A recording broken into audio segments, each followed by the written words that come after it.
بسم اللہ السلام علیکم۔ میں ایک مثال کے ذریعے آپ کو ایک بات سمجھانے کی کوشش کروں گا۔ اللہ سے دعا ہے اور امید ہے کہ اللہ تعالیٰ میرے زبان سے حق کو جاری کر دے، آمین ثم آمین۔ ہمارے گھر کے اندر ایک بیر کا درخت ہے اور اس کے اوپر جو ہے جنات کا بسیرا ہے۔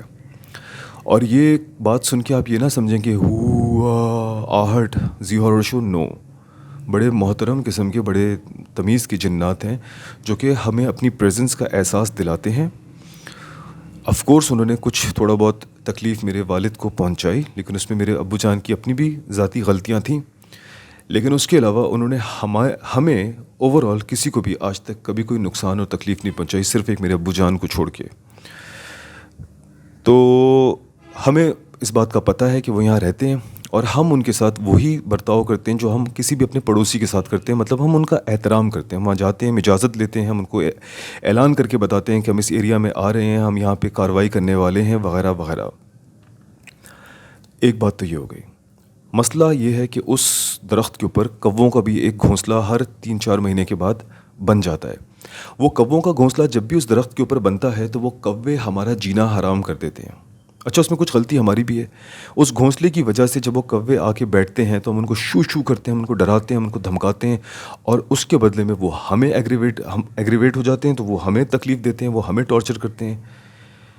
ایک مسئلہ اور یہ ہے کہ اوپری چھت کے اوپر ہمارے واشنگ کا ایریا ہے اور میں اپنے کپڑے ذاتی طور پہ خود واش کرتا ہوں۔ جب بھی میں وہاں واش کرنے کے لیے بیٹھتا ہوں تو یہ کوے آ کے وہاں بیٹھ جاتے ہیں اور مجھے ہراس کرنے لگتے ہیں۔ اتنا زیادہ ہراسمنٹ کرتے ہیں کہ میں ان پہ پانی پھینکتا ہوں، ان کو شو شو شو، نکل یہاں سے، دفعو، اور وہ الٹا مجھے مزید ہراس کرتے ہیں۔ بجائے اس کے کہ وہ ڈریں، وہ الٹا میری جینا وہاں پہ حرام کر دیتے ہیں، میرا وہاں بیٹھنا بالکل دوبر کر دیتے ہیں۔ 2 سال پہلے ایک دن سیٹرڈے کا دن تھا اور میں نے اور میرے بیٹے نے کہیں جانا تھا کسی دعوت پہ۔ اتفاق یہ ہوا کہ ان ایکسپیکٹڈلی ایک بارش آ گئی۔ کراچی کے اندر آپ کو پتہ ہے ایک دم سے بارش آ جاتی ہے۔ وہ بارش ہلکی تھی، رحمت کی بارش تھی، لیکن اس بارش کی وجہ سے ہمارا پلان ملتوی ہو گیا۔ البتہ میں نے اپنے بیٹے سے کہا کہ بیٹا اس بارش کا فائدہ اٹھاتے ہیں اور اوپر چل کے درخت کی چھٹائی کر دیتے ہیں، کیونکہ کوے بارش کی وجہ سے ڈسپرس ہو جاتے ہیں۔ میں اور میرا بیٹا ہماری وہ اسپیشل کینچی لے کے، درخت کاٹنے والی کینچی لے کے چھت پہ چلے گئے، اور بیر کے درخت میں نا کانٹے بہت ہوتے ہیں، تو مغرب کا وقت قریب تھا، کانٹے بھی تھے اور کووں کے آنے کا ڈر تھا، تو ہم ہر چیز کو کیلکولیٹ کرتے ہیں، فٹافٹ جلدی جلدی جلدی جلدی جلدی کام کر رہے تھے۔ میں نے جیسی ساری چھٹائی کر دی اور میں نے سارے وہ شاخیں اٹھا کے گھر سے نیچے پھینکنے کی کوشش کی، تو میرے بیٹے نے مجھ سے کہا کہ بابا آپ نے دعا پڑھی تھی؟ میں نے کہا نہیں بیٹا، میں دعا پڑھنا تو بھول گیا۔ میں نے بس سرسری طور پہ کہا، میں نے کہا اعوذ باللہ من الشیطان الرجیم، بسم اللہ الرحمن الرحیم، آئی ایم سوری، ہم نے جلدی میں بس یہ چھٹائی کر دی، آئی ایم سوری۔ میں ہی کر کے نیچے آ گیا۔ مغرب کا وقت ہو گیا، ہم نے نماز مغرب ادا کی۔ نماز مغرب کے بعد بارش کو رکے ہوئے تقریباً 1 گھنٹہ ہو گیا تھا، تو میں نے اندازہ لگایا کہ پانی کا جو فلو ہے یا پانی کا جو لیول ہے وہ کم ہو گیا ہوگا۔ یہ سوچ کے میں نے اپنے بیٹے سے پوچھا کہ اگر ہمیں اس وقت کوئی آن لائن ٹیکسی مل جاتی ہے تو کیا آپ چلنا چاہتے ہو؟ اس نے کہا جی۔ تو میں نے کہا چلو یار تیار ہوتے ہیں۔ لائٹ گئی ہوئی تھی اور میرے جو پرفیوم یا میرے کپڑے اور میرے کنگا وغیرہ ہے وہ اسٹور روم میں رکھا ہوتا ہے۔ تو باتھ روم میں تیار وغیرہ ہونے کے بعد موبائل کی روشنی میں ہم دونوں کے تیار ہونے کے بعد ہم دونوں باہر آئے، اور میرا بیٹا جو ہے اس کو تو بیگم نے تیار کر دیا۔ میں اسٹور روم کے اندر تیار ہو رہا تھا، اپنے پرفیومز لگا رہا تھا، کنگا کر رہا تھا اپنے بالوں کو، کہ اچانک میرا بیٹا میرے برابر میں آ کے کھڑا ہو گیا، اور جیسے ہی وہ کھڑا ہوا اس نے فوراً ایک چیخ ماری۔ میں نے لائٹ اس کے چہرے پہ کی تو کہتا ہے بابا آئی ایم اسٹرانگ۔ میں نے کہا ہوا کیا ہے بیٹا؟ پھر وہ ایک دم رونے لگا۔ تو میں نے نیچے دیکھا تو میرے درخت کاٹنے والی جو کینچی تھی، انتہائی شارپ اور ایک نوکیلے منہ والی، وہ کھلی ہوئی میرے بیٹے کے انگوٹھے میں گری ہوئی تھی، اور اس کے انگوٹھا یوں کر کے 2 ٹکڑے کھل گیا تھا اور اس میں سے خون تش کر کے نکل رہا تھا۔ میں نے فٹافٹ اس کے انگوٹھے کے اوپر ہاتھ رکھا، میں نے اس کو اس اندھیرے میں اٹھایا، موبائل بھی اب میرے پاس نہیں ہے، میں اندھیرے میں اپنے باتھ روم بھاگا اور اس کا جو ہے سنک میں پاؤں رکھ دیا۔ اب اس کے شور کی وجہ سے سارے گھر والے جمع ہو گئے باتھ روم میں آ کے، ہوا کیا ہے، کیا ہوا ہے، کیا ہوا ہے؟ میں نے کہا مما یہ اس کے پاؤں کٹ گیا ہے۔ کہتے کیسے کٹا؟ میں نے کہا اسٹور روم میں۔ کہتے تمہارے وہاں پہ وہ چاقو، خنجر، وہ ساری منحوس چیزیں رکھی ہوتی ہیں۔ میں نے کہا مما وہ سب کبرڈ میں رکھی ہوئی تھی۔ تو کہتے تو پھر کس چیز سے کٹا؟ میں نے کہا مما وہ درخت کاٹنے والی کینچی وہ کہاں سے آ گئی؟ میں نے کہا مما میں درخت کاٹ رہا تھا۔ کب کاٹ رہے تھے؟ میں نے کہا مما ابھی مغرب سے پہلے۔ کہتی ہیں تم نے دعا پڑھی تھی؟ میں نے کہا نہیں مما میں نے دعا نہیں پڑھی تھی۔ کہتی ہیں بس تم نے کسی جنات کی کسی بچے کو یا کسی کو تکلیف پہنچائی ہے اور وہ تمہارے بیٹے سے بدلہ لینے کے لیے آ گئے ہیں. اب اس پہ میں کچھ نہیں کہہ سکتا تھا کیونکہ یہ بات احادیث مبارکہ سے ثابت ہے. میں چپ ہو گیا. خیر وہ رات ہماری بہت تکلیف میں گزری. بچے کو ہم نے پٹی کر دی وغیرہ اور ہمارا وہ دعوت وغیرہ سب ملتوی ہو گیا. اگلی دن ہم اس کو لے گئے. اگلے 1 یا 2 دن کے بعد اس کو ہم ٹانکوں کے لیے لے گئے. اس کے ٹانکے لگے. لیکن اس بارش کے دوران وہ کوے کہیں چھپ کے مجھے دیکھ رہے تھے اور انہوں نے موسم کلیئر ہونے کے بعد میرا جینا حرام کر دیا. میں وہی نکل یہاں سے دفعہ، میرا گھر ہے، تمہارا کیا یہ وہ وغیرہ کووں سے پنگا لے رہا ہوں. خیر وہ کوے ہمارا اگلے 3-4 مہینے تک جینا حرام کرتے رہے. Fast forward to last year میں ایسے ہی اپنے گارڈن میں بیٹھ کے ایک ولاگ ایسے ہی ریکارڈ کر رہا تھا. ابھی میں ولاگ سٹارٹ کرنے ہی والا تھا، میں نے ایسے کر کے ریکارڈ کا بٹن دبایا کہ کوا آ کے میرے برابر میں بیٹھ گیا. گارڈن کے اندر ایک درخت ہے، اس بالکل میرے سر کے اوپر وہ درخت موجود تھا. اس کے اندر کوے کا گھونسلہ تھا. فار دا فرسٹ ٹائم بجائے اس کے کہ میں اس کوے کو دوڑاتا، میں یوں کر کے بیٹھ گیا چپ کر کے. اور کیمرہ میرے منہ کے اتنے قریب تھا کیونکہ مجھے ابھی بھی ولاگنگ کرنی نہیں آتی، تو میں ایسے بیٹھا ہوا تھا. تو میں اس کیمرے کے اندر بتانے لگا کہ میرے برابر میں ایک کوا آ کے بیٹھا ہے. میں ولاگ تو کچھ اور بنانے آیا تھا لیکن اس کوے کی وجہ سے اب میں کچھ نہیں کر سکتا. خیر بتانے والی بات یہ ہے کہ وہ کوا میرے برابر میں آ کے بیٹھ گیا. تو میں نے کہا کہ میں آیا تو ولاگ ریکارڈ کرنے کے لیے تھا، لیکن اب کیونکہ کوا میرے برابر میں بیٹھ گیا تو میں ولاگ ریکارڈ نہیں کر سکتا. اچھا وہ اتفاق سے یہ ہوا کہ وہ واقعہ ہی ایک ولاگ بن گیا کیونکہ اب میں نے وہاں پہ فار دا فرسٹ ٹائم ایک نئی چیز ایکسپیرینس کی کہ وہ کوا میرے برابر میں بیٹھا ہوا تھا لیکن وہ کچھ نہیں کر رہا تھا کیونکہ میں کچھ نہیں کر رہا تھا. اینڈ لٹرلی میں اس کو دیکھ بھی نہیں رہا تھا. وہ میرے برابر میں بیٹھا تھا، میں اس کو طرف دیکھ بھی نہیں. آئی واز اگنورنگ ہم. اور میں اس کو اگنور کر رہا تھا تو وہ میرے ارد گرد ایسے ایسے کودتا رہا لیکن اس نے کچھ نہیں کیا. اس نے نہ مجھے ڈرایا، نہ اس نے مجھے ہراس کیا، کچھ بھی نہیں کیا. اس کے بعد اس کا بیٹا آ گیا، اس کا بھائی آ گیا، اس کا میاں آ گیا، شوہر آ گیا، بیوی آ گئی، جو بھی تھا، جو بھی جنس تھے، جتنے بھی تھے، وہ سارے آ کے جگہ جگہ بیٹھ گئے. انہوں نے اپنے پورے مورچے سنبھال لیے بٹ ان میں سے اکا دکا کائیں کیا، بس دیٹس اٹ. ان میں سے کسی نے کچھ بھی نہیں کیا. یہ میرے لیے ایک ڈسکوری تھی، ایک بہت ہی عجیب و غریب قسم کی کہ for the first time in my life میں نے ان کے کسی بھی کائیں پہ ریٹیلیٹ نہیں کیا تو انہوں نے بھی آگے سے کچھ نہیں کیا. ہم بڑی ہارمنی میں بیٹھے رہے اور وہ کوئی تقریباً 7-8-10 منٹ کی ویڈیو ریکارڈ ہوئی. میں نے اس کو یوٹیوب پہ بھی ڈالا کہ کووں کے ساتھ آپ پنگا نہ لو تو کوے بھی آپ کے ساتھ پنگا نہیں لیتے. کچھ عرصے کے بعد دوبارہ سے میرے درخت کی چھٹائی کا وقت آیا تو مجھے یہ واقعہ یاد تھا. میں نے کہا یار یہی چیز میں اپلائی کرتا ہوں.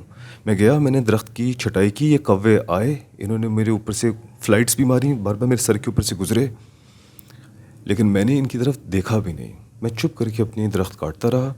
اعوذ باللہ من الشیطان الرجیم، بسم اللہ الرحمن الرحیم، اللہم صلی علی محمد وعلی آل محمد، استغفر اللہ ربی من کل ذنب واتوب الیہ. میں پڑھتا رہا، میں درخت کی چھٹائی کرتا رہا، چپ کر کے میں کرتا رہا. میں نے ساری وہ شاخیں جمع کی. وہ تھوڑا بہت 1-2 دفعہ کائیں کیا، فلائٹس ماری، میرے سر کے اوپر سے گزر کے گئے. میں نے وہ آرام سے پھینکے. میں جا کے اپنا چپ کر کے بیٹھ گیا اور بیٹھا تھوڑی دیر چھت پہ. پھر خاموشی، سناٹا. اور اس کے بعد کوئی اگلے دن، دوسرے دن، تیسرے دن، پورے ہفتے، مہینے کچھ نہیں کیا. میں نے یہ خبر اپنے گھر والوں کو دی. میں نے کہا کہ میں نے ایک چیز ڈسکور کی ہے کہ آپ ان کو اگنور کرو تو یہ آپ کو اگنور کرتے ہیں اور آپ کو کچھ نہیں کہتے. میں نے باقاعدہ جا کے ان کے گھونسلے والے درخت کو کاٹا ہے، انہوں نے مجھے کچھ نہیں کہا. اب کل کی بات ہے، کل سنڈے تھا، میں چھت پہ گیا، میں کپڑے واش کر رہا تھا. یہ کوے آ کے میرے پاس برابر میں بیٹھ گئے اور یہ کائیں کرتے رہے. میں اپنے آرام سے کپڑے واش کر رہا ہوں، کوئی ٹینشن نہیں، کچھ بھی نہیں ہوا. میرے جہاں واشنگ کا ایریا ہے وہ نمی کی وجہ سے وہاں پہ نا چھوٹا سا ایک برگد کا درخت نکل آیا ہے. تقریباً اس وقت اس کی کوئی 6 فٹ اونچائی ہو گئی اس کی. تو میں نے کہا یار یہ تو بڑا ہو جائے گا، یہ بڑا خطرناک ہے، اس کی تو روٹس توڑ دیتی ہیں دیواریں. تو میں نے اس کو بیٹھ کے نا کاٹنا سٹارٹ کیا. یہ 6-7 کوے آ گئے اور کائیں کرنے لگے. میں نے ان کو نہیں دیکھا، میں آرام سے درخت کاٹتا رہا. میں نے کاٹ دیے سارے درخت، میں نے اٹھا کے کونے میں رکھ دیے. پھر میں گیا، میں اپنے جا کے میں نے وہ چھٹائی کی ساری اپنی بیر کی. وہ بڑی شاخیں میرے چھت پہ آئی ہوئی تھی، ان کا پورا کنبہ آ گیا اور آ کے مجھے ہراس کرنے لگا. میں نے کچھ نہیں کیا، میرے سر پہ سے انہوں نے فلائٹس لیں، یہ زد کر کے نا میرے بالوں کو بھی چھوا، مگر میں نے کچھ نہیں کیا. میں چپ کر کے بیٹھا رہا. میں نے چھٹائی کی، میں نے اٹھائے، میں نے پھینک دیے. کچھ دیر میں میرا بیٹا چھت پہ آیا، میں واش کر رہا تھا کپڑے. تو مجھے کہتے بابا میں کیا کروں؟ میں نے کہا بیٹا وہ برگد کے پیڑ کے شاخیں ہیں، آپ اٹھا کے پھینک دو. پر میں نے اس سے کہا کہ بیٹا کوے بیٹھے ہوئے ہیں، آپ نے ان کو دیکھنا بھی نہیں ہے. میرا بیٹا ہوشیار ہے، اس نے اٹھا کے پھینک رہا تھا، یوں کر کے اس نے دیکھا کوے بیٹھے ہوئے ہیں، مگر اس نے ان کی طرف دیکھا نہیں، کچھ شو نہیں کیا. یار کچھ بھی نہیں ہوا. سرپرائزنگلی دس از دا 5th ٹائم. مطلب میں نے 5 دفعہ یہ چیز ایکسپیریمنٹ کر کے دیکھ لی. اللہ تعالیٰ اس میں برکت ڈالے. ان کووں نے کچھ نہیں کیا، ان کا گھونسلہ ہے. میں نے اس سارے واقعے سے جو ایک سبق لیا ہے، جس کی میں نے بات کی کہ شروع میں کہ میں آپ کو ایک بات کا سبق دینا چاہتا ہوں، وہ یہ ہے. نمبر 1 یہ جنات والی پارٹ سے ہم نے کیا سمجھا کہ کبھی بھی کوئی چیز نظر نہیں آ رہی، آپ کو فیل نہیں ہو رہی، تو اس کے سامنے نا دلیر بننے کی ضرورت نہیں ہے کہ یار نہیں ہے تو یہ تو ہے ہی نہیں، کچھ بھی نہیں ہے. دلیر نہ بنو. اگر آپ دلیر بنو گے تو آپ کو نہیں پتہ کہ وہاں سے کس طرح کا رسپانس آئے. لوگوں کو پاکستان کی دلیری کا سمجھ بھی نہیں آ رہا تھا. پاکستان سے پنگا لیا تو پاکستان نے بتایا کہ ہم کیا ہیں. یہ جو بھی حال میں جنگ ہوئی ہے، سب کے منہ وہ جیسے کرتے ہیں نا UFC کے اندر 10 سیکنڈ 5 سیکنڈ میں فائٹر پنچ مار کے گرا دیتا ہے، پھر یوں کرتا ہے کراؤڈ کو چپ، بالکل چپ، کوئی کچھ نہیں بولے گا اب. تو پاکستان کو سب نے بزدل سمجھا، بے وقوف سمجھا. پاکستان کو لوگوں نے سمجھا کہ یہ تو ایک لیڈر کی محبت میں ساری جو قوم ہے وہ برباد ہو گئی، تباہ ہو گئی ہے، تتر بتر ہو گئی ہے، اپنی فوج سے نفرت کرنے لگی ہے. مارو ان سالوں کو. اور فوج نے جو ریٹیلیشن دی تو سب سے پہلے کس چیز کے ذریعے ریٹیلیشن دی؟ Air defence. یہ ایئر ڈیفنس کتنی اہم چیز ہوتی ہے، اس کا اندازہ ہمیں اس جنگ سے بھی ہوا اور ان کووں سے بھی ہو رہا ہے. میں کتنا بھی بڑا ڈھینگڑے کا ڈھینگڑا 200 کلو کا انسان کیوں نہ ہوں، خیر 200 کلو کا نہیں ہوں، لیکن میں کچھ بھی کر لوں، رائفل لے آؤں، چاقو لے آؤں، شور مچاؤں، مگر ایئر ڈیفنس اتنی خطرناک چیز ہوتی ہے کہ وہ آپ کا جینا حرام کر دیتی ہے. اور پاکستان نے اپنی سپیریئر ایئر ڈیفنس کے ذریعے پوری دنیا کے اندر نہ صرف ورلڈ ریکارڈ بنایا، بلکہ وہی چپ، کوئی بکواس نہیں کرے گا، بکواس بند. پاکستان نے اپنا ایئر ڈیفنس کی طاقت دکھائی. اور اس سے جو تیسرا ہمیں سبق مل رہا ہے وہ یہ ہے کہ بھائی نہ چھیڑو، نہ کسی کو موقع دو چھیڑنے کا. چپ کر کے اگر بیٹھا ہوا ہے کوئی، وہ آپ کو کچھ نہیں کہہ رہا، تو آپ بھی اسے کچھ نہ کہو. آپ اسے انگلی کرو گے، وہ آپ کا جینا حرام کر دے گا. ٹھیک ہے؟ تو یعنی کہ ہمیں بھی سکون سے رہنے دو، تم بھی سکون سے رہو. ایسے حالات پیدا نہ کرو کہ بے وجہ کی جنگیں اور لڑائیاں ہوں. اور یہ جو 3 چیزوں کی اپلیکیشن ہے، ایئر ڈیفنس لے لو، یا کووں کی فلائٹ کا وہ لے لو، جنات کا وہ لے لو، یا پھر کسی کو چھیڑو نہیں، یہ آپ ہر جگہ اپلائی کر سکتے ہو. اپنے آفس میں اپلائی کر سکتے ہو، اپنی ذاتی زندگی میں اپلائی کر سکتے ہو. ٹھیک ہے؟ اپنے بچوں کی پرورش میں اپلائی کر سکتے ہو. ہر جگہ کیڑے نہ کرو لوگوں کے ساتھ، لوگوں کو تکلیف نہ دو، لوگوں کو درد نہ دو، وہ بھی آپ کو نہیں دیں گے. کسی کی زندگی میں نہ گھسو، وہ آپ کی زندگی میں نہیں گھسے گا. کسی کو بزدل نہ سمجھو، آپ کو نہیں پتہ کہ وہاں سے کس طرح کا ریٹیلیشن آئے.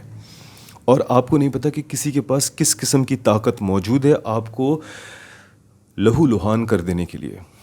تو یہ مثالیں جو میں نے آپ کو دیں اپنے گھر کے جنات کے حملے کی، ایئر ڈیفنس کی، اور جو میں نے سیکھا کہ ان کو نہیں چھیڑو گے تو آپ کو یہ نہیں چھیڑیں گے، اس سے آپ اپنی پوری زندگی کو وہ کر سکتے ہو. لیکن خصوصاً یہ پاکستان کے جو معاملات ابھی ہوئے، اس کے اندر یہ بہت زبردست بیٹھتا ہے کہ پاکستان کو بزدل سمجھا گیا، پاکستان نے منہ توڑ جواب دیا، پاکستان نے ایئر ڈیفنس کے ذریعے اپنا جواب دیا. ابھی تو ہم نے اپنی سمندری اور اپنی زمینی قابلیت نہیں دکھائی ہے. وہ ایک الگ بات ہے کہ ہمارے پاس ریسورسز کم ہیں، ہمارے پاس فوجی قوت کم ہے، لیکن ہمارے پاس ایمان ہے. تو ہماری مسلمان جنریشن اور یوتھ کو چاہیے کہ اپنی قوم کو مضبوط کرے، نہ کہ نیگیٹو سوچے اور اس کو کمزور کرے، مایوس کرے. اپنی فوج سے محبت کرو، اپنے ملک سے، اپنے اسلام سے محبت کرو، اپنے مسلمان ہونے سے محبت کرو. کیونکہ فلسطین کو تمہاری ضرورت ہے، مسلم امت کو تمہاری ضرورت ہے، اور تمہیں خود کو تمہاری ضرورت ہے. میوزک، ناچ گانے، موج مستی، فحاشی، فضول خرچی، فضول حرکتیں، دکھاوا، شودہ پن، اور اس کے علاوہ جو کچھ ہے اس سے باہر آ جاؤ. 15 منٹ کی ویڈیو ہو گئی، نہیں تو اس میں ہمیں مزید باتیں شامل کر سکتا تھا. باقی چیزیں خود سے اپنے ذہن میں ازیوم کر لو اور اس کے ذریعے سبق حاصل کرو اور ایک اچھے انسان، اچھے مسلمان، اچھے پاکستانی بنو. مسلم امہ کو تمہاری ضرورت ہے. جزاک اللہ خیر. السلام علیکم اور شکریہ.